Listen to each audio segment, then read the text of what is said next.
If you haven't heard of Anchor by Spotify, you got to check it out. I've been using it for my podcast and it's been great. I can edit, I can record, I can distribute it to every platform I need, including Apple Podcasts and Spotify.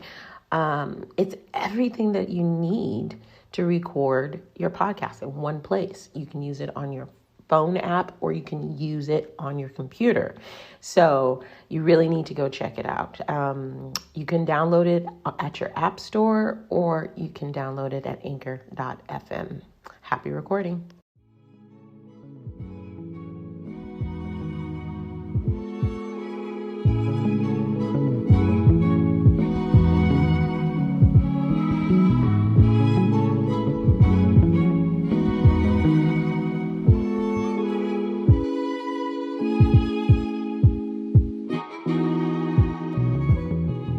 Hello, and welcome to Season 5 of EQ Above IQ, Parenting with Emotional Intelligence and Healing the Inner Child.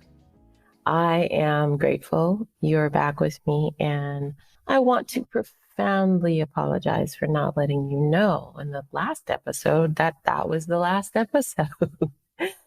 I have been going through my own personal journey in which I am going to share with you in this episode. And I want to tell you that it has been very profound. And it took me a moment to record this new episode. I think we've been on week 3 right now.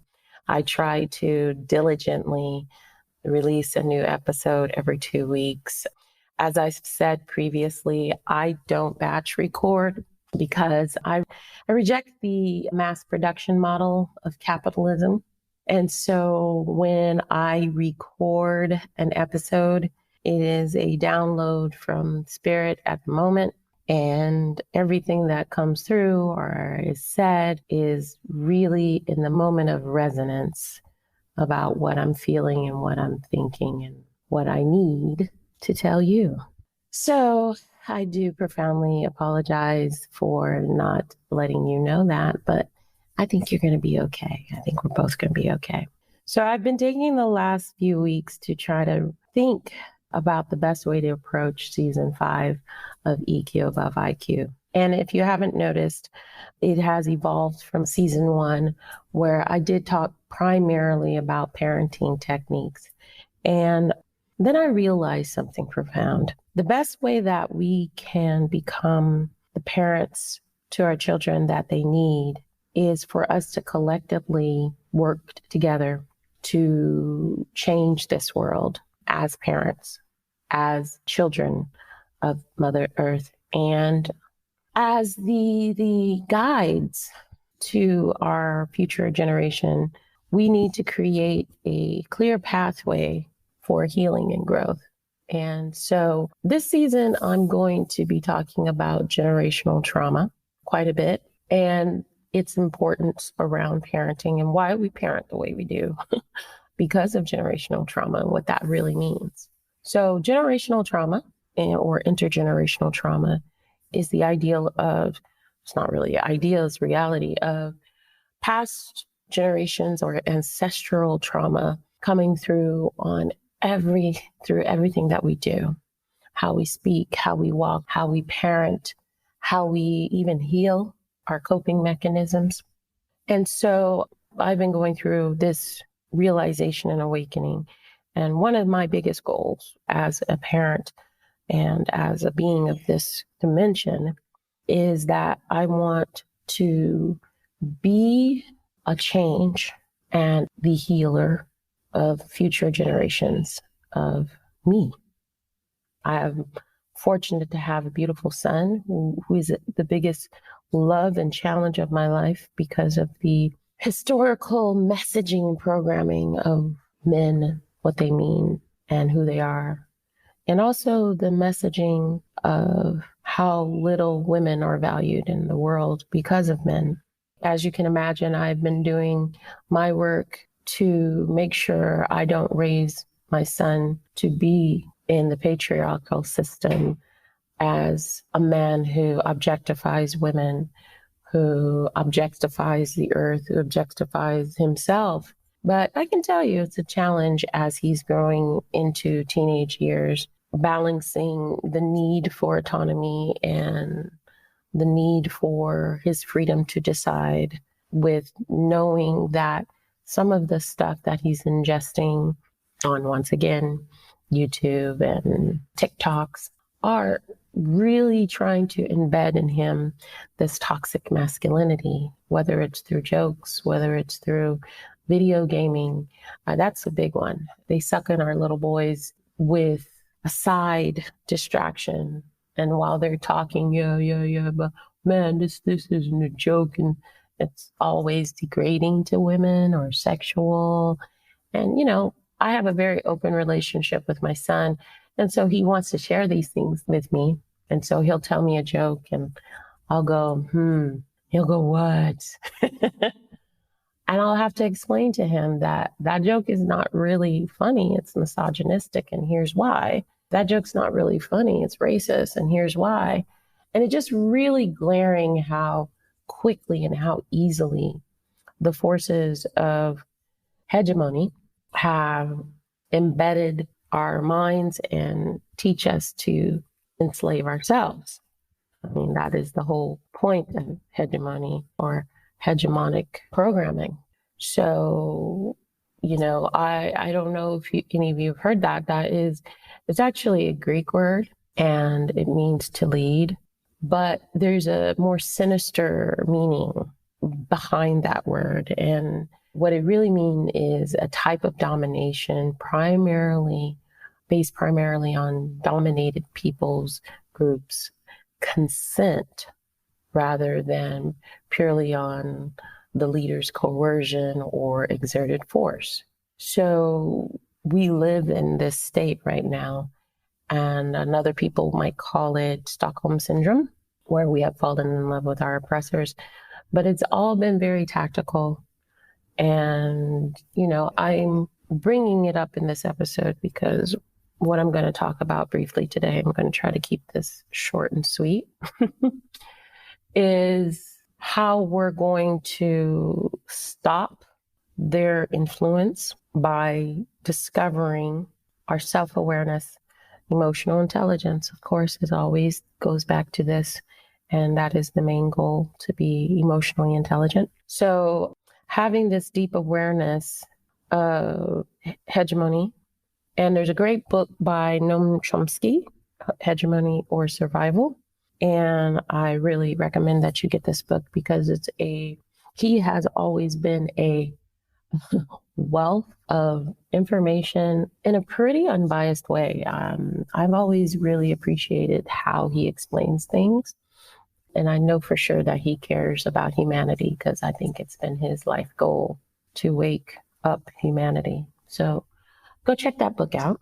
So back to my point, this season, we're going to be talking about the Grand Awakening states on how we can parent our children out of hegemony and into self-awareness and self-empowerment, and hopefully create more egalitarian social networks and economic networks outside of capitalism, which is very interesting. I teach, and so sometimes I have students from all over the world as I teach and coach.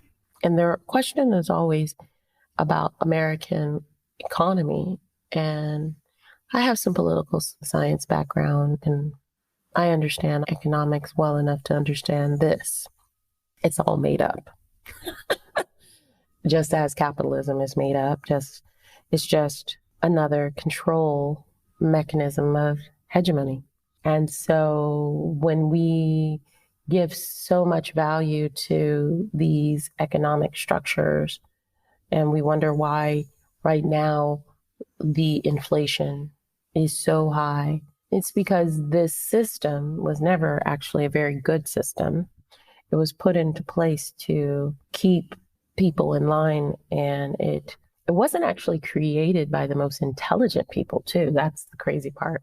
But they were manipulative enough and sly enough to get us to buy into it, because it made the world go around. It's the system go around. But as recently as Queen Elizabeth has died after a 70-year rule, a lot of people are understanding that the whole entire family were a bunch of grifters. Now, I apologize if you are one of the crown regalers, people who really are sucked into the golden calf syndrome of worshiping people.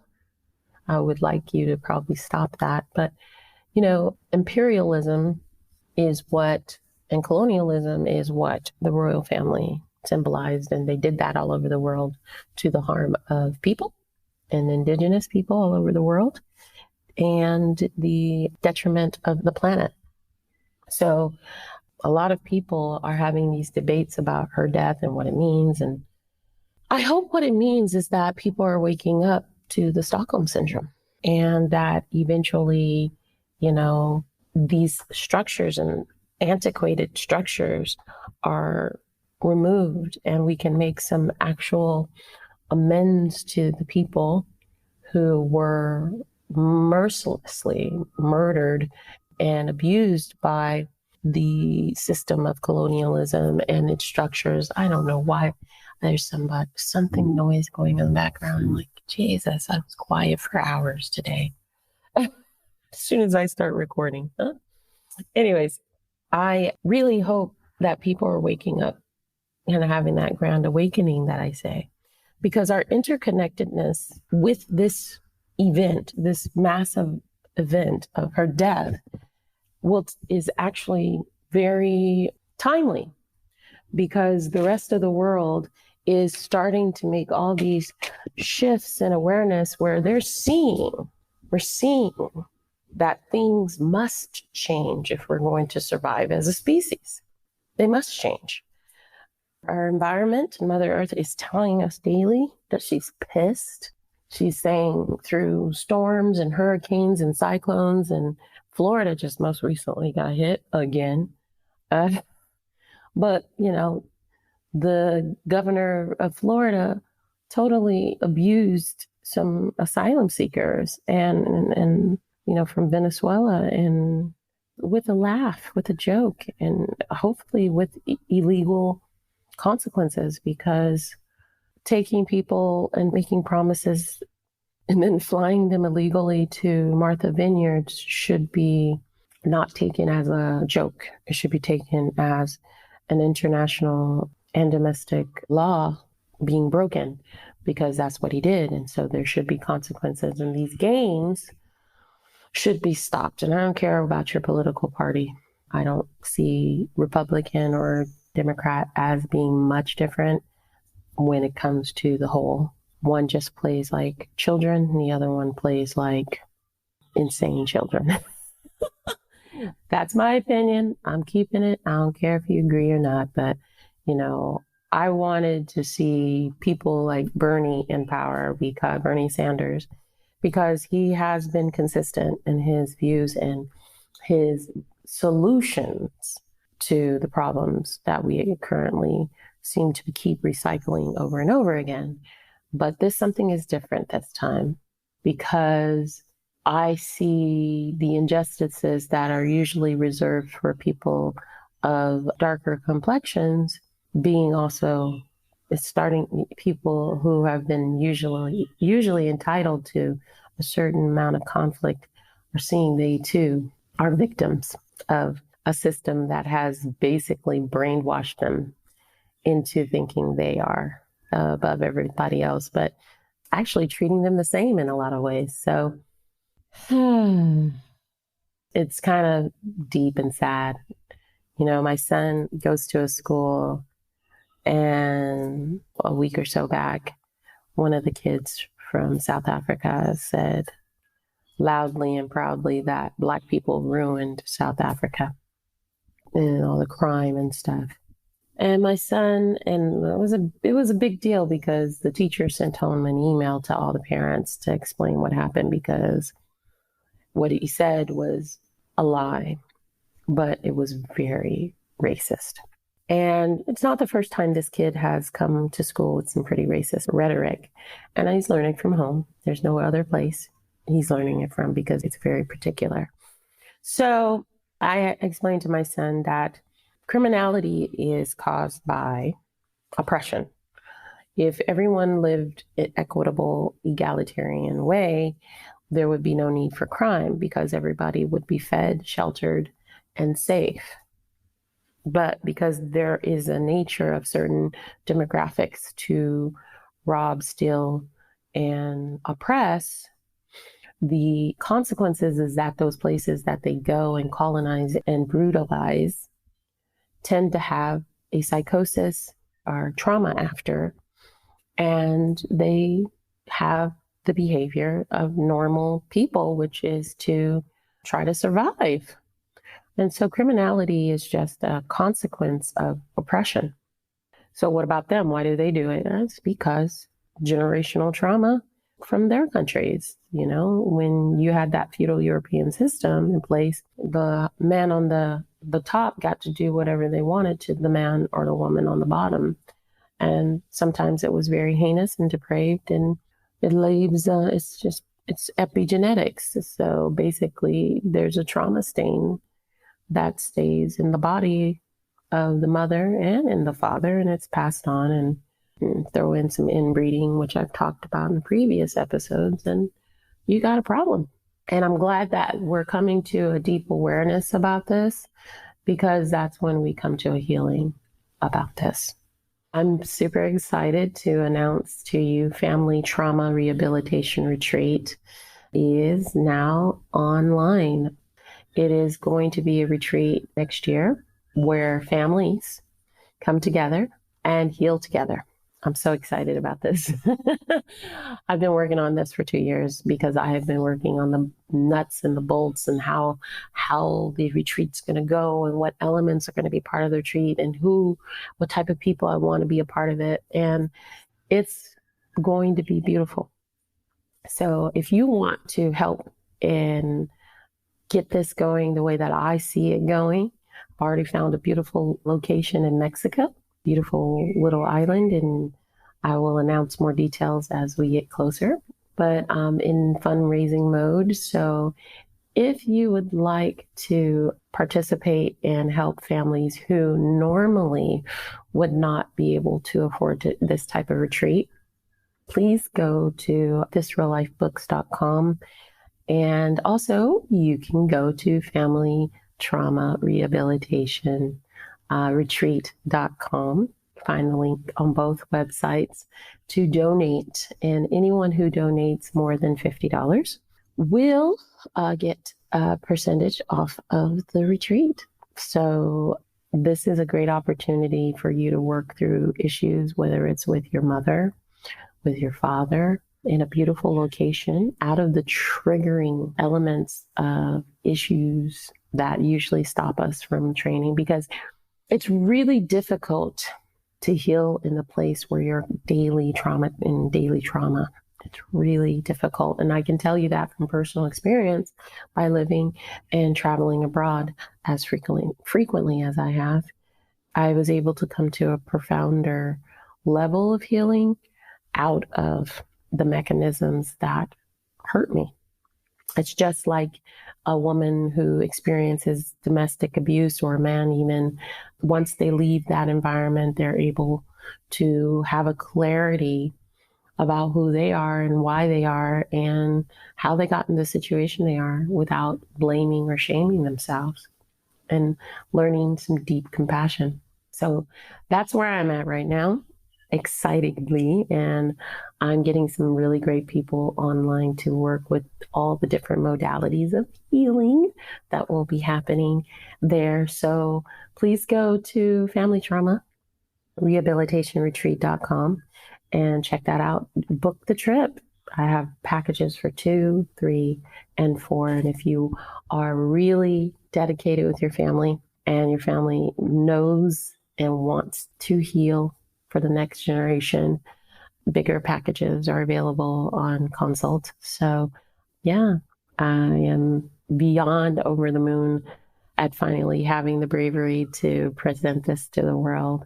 And children are included in this, children 5 and up, because our children are a pathway to healing. And I can vouch for that personally as a woman who never intended on having children because of my generational trauma. I am so full of gratitude because I wouldn't be where I am right now, even though the father that was chosen was not the one for me. Honestly, not even for him. His birth and his existence in this world has brought me to EQ above IQ.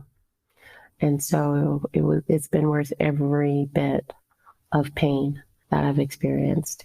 Yeah, because I'm here right now, coaching, helping, guiding everyone that I can who is willing to listen to a place where we can stop the trauma caused by forces that objectify us for production. We're just all serfs. And I want that to change. I want us to go back to the place where we belong, empowered, loved, healthy, peaceful, and in profound joy and connection with Mother Earth and each other. So yeah, this is episode 1 of the 5th season of EQ Above IQ. And I'm so profoundly grateful to all you who have listened and have supported this podcast. I have been going back and forth on whether or not to go to Patreon. Some people are telling me don't do it. Some people who are in the capitalistic models, they do it because you can make more money. But this is not about making money for me. So I'm going to forego the Patreon at this moment. But I do hope that you can contribute something small to help me keep going, because I do have a little human being that I'm taking care of basically alone soon without any financial support from the other parent in his life. So that's another long story, but I put it out in the universe so maybe that something can shift in that energy and some awareness of love and peace can come. I do appreciate you listening to this episode today. I, like always, hope you and yours have a blessed day.